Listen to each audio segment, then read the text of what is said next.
Vaste territoire peuplé d'êtres fantastiques et de créatures extraordinaires, la fantaisie explore sans cesse les mondes du merveilleux.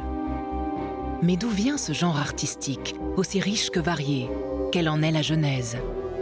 Après avoir conçu l'univers visuel des films Le Seigneur des Anneaux, Le Hobbit et de la série Les Anneaux de Pouvoir, l'illustrateur John O se fait explorateur et nous emmène sur les traces de 4 auteurs qui ont défini les grandes lignes de la fantaisie telle que nous la connaissons aujourd'hui. L'artiste anglais William Morris va écrire de véritables romans se déroulant dans un monde imaginaire et magique. Précurseur, il devient un des fondateurs du genre de la fantaisie.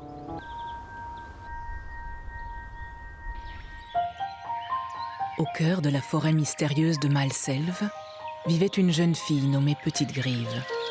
Enlevée toute jeune par une sorcière, la jeune fille était depuis retenue et travaillait à toutes les tâches du domaine situé au bord d'un lac.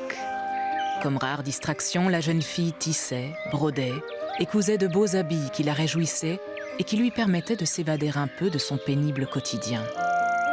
Un beau jour, au pied d'un chêne, elle fit la rencontre de Abonde, une fée dont la ressemblance avec Petite Grive était frappante. Humaniste, féministe, artisan d'art, éditeur, essayiste, conférencier et écrivain, William Morris est un personnage fascinant, dont les talents sont multiples et d'une modernité remarquable. Je pars à la rencontre d'une œuvre dont on peut dire qu'elle est plus proche d'une philosophie que d'un corpus littéraire, tant son implication est profonde.